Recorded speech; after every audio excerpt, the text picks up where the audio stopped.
Ben Affleck's tenure in the DCU was riddled with uncertainty, and moving ahead, the actor exhibits no interest in donning the cape, especially with the DCU ceasing to exist. Welcome to Stats In. If you're just joining us, please subscribe and don't forget to turn on notifications bell for more video. This isn't to say the actor completely hated being Batman, as even though he did confess about the role being excruciating, he did love working with Zack Snyder. Moreover, it was the misalignment between the studio and the filmmaker's approach that exacerbated the situation, which ultimately contributed to the debacle of Justice League's theatrical version. Ben Affleck elaborates on the creative conflict between Zack Snyder and WB that doomed 2017's Justice League. From being pushed to trim Dawn of Justice for its theatrical release to the Justice League debacle, which only aggravated in the wake of Snyder's exit after a personal tragedy, the DCU never recovered from these mishaps. Reflecting on the clash between the studio and Snyder's vision, Affleck stressed that the tension between the WB's more commercial vision for the story and Snyder's distinctive take ultimately doomed the final release. The DCU's early shortcomings can be linked to WB's obsession with banking on the MCU's cinematic formula. But unlike the MCU, which, for better or worse, was heavily driven by its studio approach, in the DCU's case, the studio interference didn't chime well with Zack Snyder, who had his own style to model his stories. The Snyder Cut, so to speak, is actually the movie that Zack wanted to make.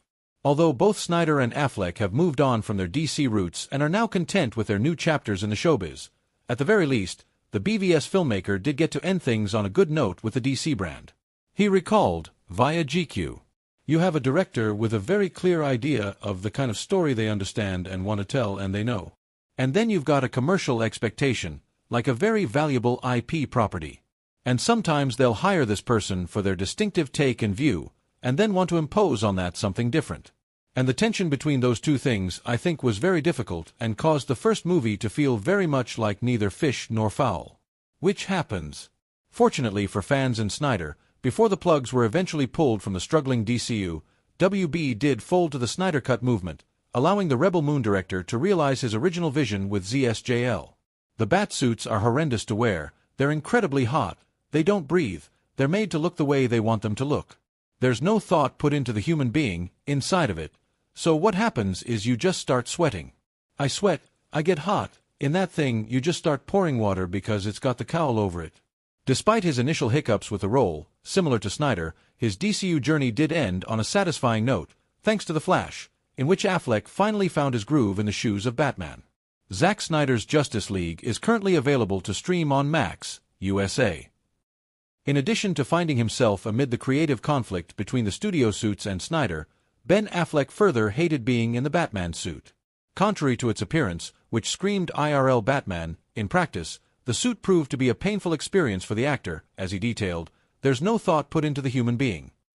When Justice League was being made, DC sent 2 executives to babysit the decisions that Zack Snyder made for the film.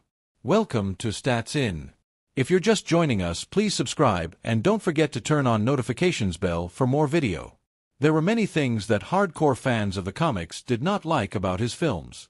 It would seem that DC Studios caught on quite quickly and took some very serious steps to ensure that his vision aligned with theirs.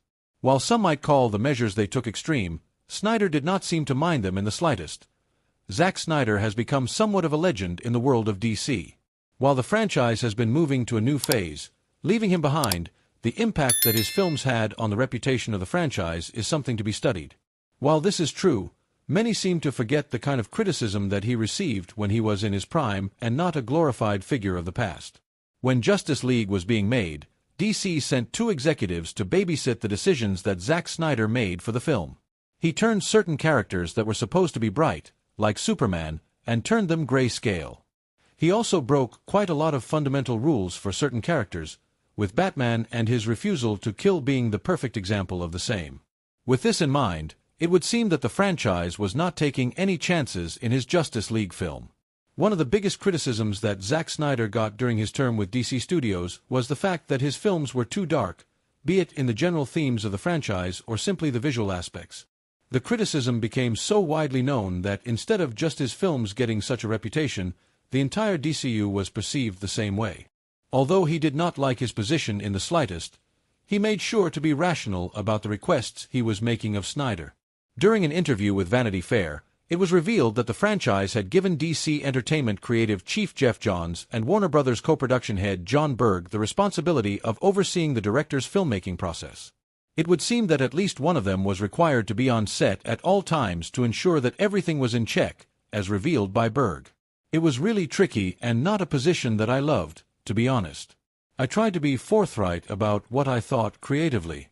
My job was to try to mediate between a creator whose vision is instinctually dark and a studio that perceived, rightly or wrong, that the fans wanted something lighter. I was respectful of the director and didn't pursue things that were coming at me from the corporate side that I thought weren't in line with what would make the best movie. He started by calling Jeff Johns and John Berg's jobs babysitting rather than overseeing, perfectly encapsulating the purpose he believed the studio to have with their presence on set. However, he then added that he did not mind their insight, simply because they did not approach him in a hostile manner. It is safe to assume that if any other director was put in such a position, they would have walked off the project the moment they found out. Having people oversee someone's creative process for the sake of bureaucracy is certainly an insult in the eyes of many. However, it would seem that Zack Snyder wasn't one of them. When asked about the same, the director claimed he knew what they were on set for. He added, "You could say babysit." Rather than taking over the project and demanding that everything be done according to the studio, they only intervened when they felt it to be necessary. While they did interject here and there once weren't something too extreme in the eyes of Cinder, which made their presence acceptable to him. Justice League is available for streaming on Max. It didn't bother me too much because they weren't that threatening. I just felt the ideas they did have, where they were trying to inject humor and stuff like that, it wasn't anything that was too outrageous. Following the release of Matt Reeves' box office hit, The Batman, starring Robert Pattinson in 2022, it was revealed that the highly appreciated movie will be part of a trilogy like that of Christian Bale's Caped Crusader. Welcome to Stats In. If you're just joining us, please subscribe and don't forget to turn on notifications bell for more video. Right after the box office success of the movie, Warner Brothers had greenlit the project for a trilogy. Perhaps it's time to take out your tissues over your black capes, because Gotham might be losing another Batman. Yep, it's looking real gloomy, because we've already been facing the dreadful delay situation with Robert Pattinson's The Batman 2. And now, reports suggest that his broody eyes and emo eyeliner might be facing the axe. And who warned us about this ages ago? Zack Snyder fans, of course.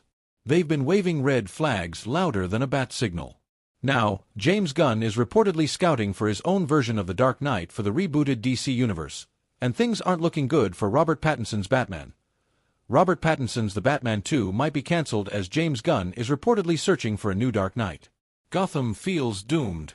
And now, as fans' hopes of seeing Robert Pattinson don the black suit began slipping into the Gotham shadows, the rumors became more real than ever. Canadian film critic John Campea took to his podcast to share fresh reports of how the Batman sequel might not even see the light of day since it has been secretly cancelled. "I think it's more likely that the Batman 2 gets cancelled. What started as a delay has now turned